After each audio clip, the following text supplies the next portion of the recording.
बात मजाक में ज़रूर कही गई थी, मगर बात बहुत गहरी थी। दरअसल एक अदालत में एक किसान केस जीत जाता है और जब केस जीत जाता है तो उसका वकील खुश होकर कहता है, बाबा आपको बहुत बहुत मुबारक, आप केस जीत गए हैं। बाबा ये बात सुनकर थोड़े से हैरान थे, परेशान थे और जज साहब की तरफ देखते हुए बोले कि जज साहब आप बहुत जल्दी से दरोगा बन जाएं। मेरी प्रभु से, मेरी भगवान से यही इच्छा है, यही आरजू है। ये बात सुनकर जो वकील था वो हैरान रह जाता है, कहने लगता है कि बाबा जी दरोगा का पद तो बहुत छोटा होता है, जज साहब तो बहुत बड़े होते हैं। मगर किसान ने कहा, उस बाबा ने कहा, नहीं बेटा दरोगा ही बहुत बड़ा होता है। जिस केस को जीतने के लिए मैं 20 साल से अदालत के चक्कर काट रहा हूँ, उस केस को रफा दफा करने के दरोगा ने उस वक्त 5,000 रुपये मांगे थे। काश मैंने 5,000 रुपये दे दिए होते तो ये 20 साल का समय बर्बाद नहीं होता। वाकई पुलिस में बड़ी ताकत होती है। कहते हैं कि पुलिस चाहे तो रस्सी का सांप बना दे। कहते हैं कि पुलिस ज़मीन की 7 तह के अंदर से भी सच निकलवा सकती है। पुलिस के लिए अलग अलग भूमिकाएं हैं, अलग अलग बात कही जाती हैं। कभी पुलिस की भूमिका पर सवाल खड़े होते हैं तो कभी पुलिस को तारीफ़ों के पुल बांध दिए जाते हैं। मगर कुछ दिनों से उत्तर प्रदेश की जो पुलिस है वो सवालों के घेरे में खड़ी हुई है। आज की कहानी भी कुछ ऐसे ही बात कहती है कि जिस लड़के की मौत हुई है उसमें पुलिस कटघरे में खड़ी हुई है और उसको बचाने के लिए न जाने कितने लोग लगे हुए हैं। आदाब, नमस्कार, सत श्री अकाल। मैं उस्मान सैफ़ी। आज की जो सच्ची घटना मैं आपको सुनाने जा रहा हूँ, ये सच्ची घटना है उत्तर प्रदेश के ज़िला कासगंज की और यहाँ की एक कोतवाली है सदर कोतवाली। इसी सदर कोतवाली में 8 नवंबर की रात लगभग 8 बजे के आसपास कुछ सिपाही दरोगा सहित एक मोहल्ला है यहाँ का नंगला सैयद अहरोली, वहाँ जाते हैं चांद मियाँ के घर पर। और चांद मियाँ का जो एक बेटा है अल्ताफ़, जिसकी उम्र है 21 साल, उसको ये कहते हुए अपने थाने इसमें कोतवाली में लेके आते हैं कि आपके बेटे पर एक नाबालिग लड़की को भगाने का आरोप है और इस मामले की जांच की जाएगी, पूछताछ की जाएगी। 8 नवंबर की शाम को यानी रात को 8 बजे वो कोतवाली में जाता है और उसके बाद उसका पापा यानी कि चांद मियाँ भी पीछे पीछे पहुंच जाते हैं। और जैसे ही चांद मियाँ कोतवाली में जाते हैं तो पुलिस उन्हें फटकार कर भगा देती है, कहती है कि अभी तो हम लेके आए थे, तुम पीछे पीछे चले आए, इसलिए मामले की जांच चल रही है, जब तक जांच चलेगी आप घर पे रहिए। इसके बाद उसके जो वालिद साहब हैं, उसके पिताजी हैं, वो वापस अपने घर आ जाते हैं और घर आने के बाद चैन से नहीं सोते। आसपास के जितने भी लोग हैं जिनकी पहुंच उस कोतवाली तक थी, ऐसे लोगों तक, अधिकारियों से लेकर नेताओं तक, न जाने किस किस के पास चांद मियाँ गए और उनकी एक ही कोशिश थी कि उनका बेटा उस कोतवाली से बाहर आ जाए। और आकर जैसे खाना खाता हुआ उठकर गया था, खाना ठीक से नहीं खाया था उसने, वैसे ही आके वो खाना खाए पेट भर और जो समस्या है उस समस्या से बाहर निकल जाए। मगर उनकी कोशिश बेकार रही, रात भर वो इधर उधर भागते रहे और कोई सफलता हासिल नहीं हो पाई।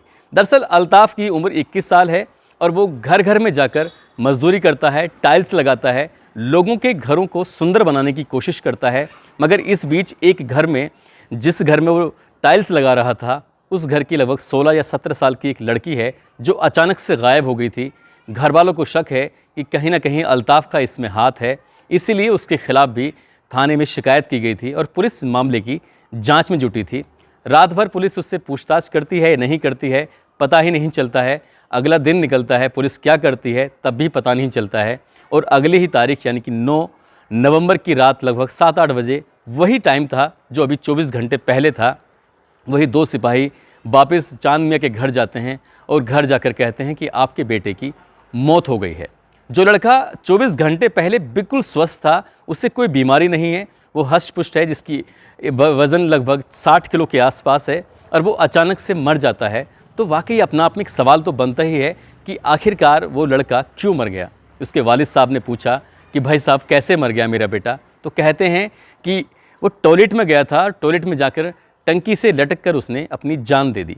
अब वहाँ जाकर क्योंकि चांद मियाँ की पहुँच उस कोतवाली तक थी ही नहीं, तो वो वहाँ तक कैसे पहुँच पाते। वो पहुँचे तो मीडिया के पास पहुँचे, सोशल मीडिया के पास पहुँचे, मीडिया वालों से कहा कि मेरे बेटे की कोतवाली में मौत हो गई है और ये मामला सुर्खियाँ बटोरने लगता है। एक मीडिया कर्मी का कैमरा उसी टॉयलेट में पहुंच जाता है जिस टॉयलेट में अल्ताफ़ मियाँ की जान गई थी। और जैसे ही वो जाकर देखता है, उस कैमरे ने उस टॉयलेट में को जो कवर किया है, उस नल को देखा, उस टोंटी को देखा, उस पाइप को देखा जहाँ से लटका था अल्ताफ़, वो देखकर वाकई हैरान करने वाली बात है कि लगभग 2.5 फुट का वो नल और उस पर अपने गले में जो एक जैकेट होती है, जैकेट के अंदर जो एक छोटी सी रस्सी होती है उससे वो लटक जाता है, जबकि उस लड़के की उम्र 21 साल, कद उसका 5 फुट 5 इंच और वज़न लगभग 60 किलो। वो टंकी सही सलामत है, प्लास्टिक की है, वो मजबूत थी, वो बची रही, लेकिन एक इंसान वो हमेशा हमेशा के लिए चला गया। जैसे ही ये मामला उसके घर पहुंचता है, उसके वालिद साहब के पास पहुंचता है, उसके परिवार के पास पहुंचता है, तो उनका रो रो कर बुरा हाल हो जाता है। बुरा हाल होने वाली बात भी थी क्योंकि एक जवान बेटे की मौत जो हुई थी, कहते हैं कि किसी बाप के कंधे पर उसके बेटे का जनाजा अगर गुजरता है तो उसका दुनिया का ये सबसे बड़ा गम कहा जाता है।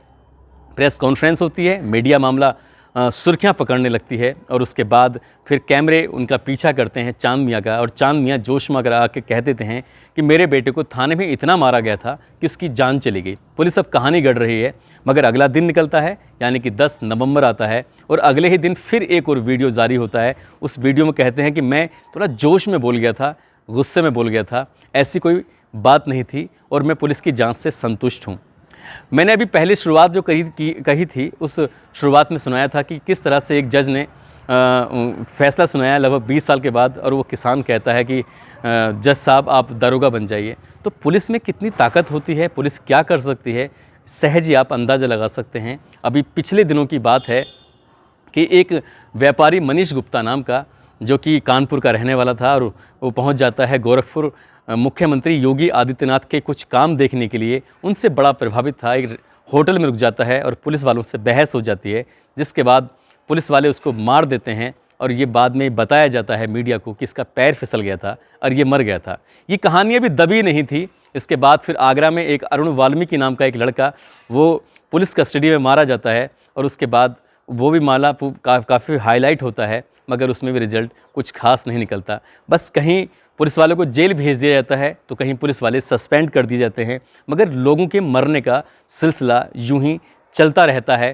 पहले भी ऐसा नहीं है कि पहली बार ऐसा हुआ है। थानों में अक्सर लोगों की मौत हो जाती है, लोगों को या तो मार दिया जाता है या लोग मर जाते हैं। वो क्यों मरते हैं, घर पे ठीक रहते हैं और एक रात में उनके साथ ऐसा क्या हो जाता है, ये वाकई अपने आप में एक सवाल है। उत्तर प्रदेश के मुख्यमंत्री योगी आदित्यनाथ की भी जिम्मेदारी बनती है कि वो समान भाव से सभी को देखें। जिस तरह से मनीष गुप्ता को देखा गया था, जिस तरह से अरुण वाल्मीकि को देखा गया था, ठीक इसी तरह से वो अल्ताफ़ को भी देखें, ताकि उसके घर वालों को इंसाफ मिल सके। इन्हें मुआवजे की भी ज़रूरत हो सकती है, इन्हें बहुत सारी चीज़ों की ज़रूरत हो सकती है। इस मामले की उच्च स्तरीय जांच कराने की ज़रूरत हो सकती है। जो भी इस घटना के पीछे दोषी पुलिस वाले हैं, उन पर कड़ी कार्रवाई की भी ज़रूरत हो सकती है। यदि आवाम को अपने राजा पर विश्वास ही नहीं होगा तो बताइए आवाम कैसे अपने आप को सुरक्षित महसूस करेगी। और वैसे भी पुलिस आवाम की रक्षा के लिए होती है, उनको मारने के लिए बिल्कुल भी नहीं होती। यूँ तो सुप्रीम कोर्ट, हाई कोर्ट कहता है कि कोतवाली के अंदर सीसीटीवी कैमरे लगे होने चाहिए, मगर इस कोतवाली में सीसीटीवी कैमरे क्यों नहीं लगे हुए थे? क्या ये कोर्ट की नियमों का उल्लंघन नहीं है? तो क्या इस मामले को कोर्ट संज्ञान में लेगा कि नहीं लेगा, ये भी अपना अपने एक सवाल है कि वाकई उस माँ को और चांद मियाँ को इंसाफ मिलेगा या नहीं मिलेगा, ये भी एक सवाल है। मगर किसी शायर ने कहा है कि जलते घर को देखने वालों, फूंस का छप्पर आपका है, आपके पीछे तेज हवा है, आगे मुकद्दर आपका है। कि उसके कत्ल पर मैं चुप था, मेरा नंबर अब आया है, मेरे कत्ल पर आप चुप हैं, अगला नंबर आपका है। कभी मनीष गुप्ता तो कभी अरुण वाल्मीकि, कभी अल्ताफ़। नाम बदल सकते हैं, चेहरे बदल सकते हैं, मगर पुलिस की कार्यप्रणाली को बदलने की ज़रूरत है और उसके लिए सरकार को आगे आने की ज़रूरत है। यदि सरकार ऐसे मामलों में हस्तक्षेप नहीं करेगी तो कल को हो सकता है किसी और का नंबर लग जाए। दोस्तों, इस कहानी को, इस सच्चाई को बताने का उद्देश्य किसी को परेशान करना नहीं है, किसी का दिल दुखाना नहीं है, बल्कि पुलिस को, सरकार को और प्रशासन को उसकी जिम्मेदारी का एहसास कराने की ज़रूरत है, ताकि आवाम जो आपके भरोसे रहती है, जिसको भरोसा होता है कि मैं आज चैन की नींद सो जाऊंगा, मेरे घर में कोई चोरी नहीं होगी, मेरे साथ कोई अपराध नहीं होगा, तो वो एक विश्वास हमेशा आपके प्रति बना रहना चाहिए। जय हिंद, जय भारत।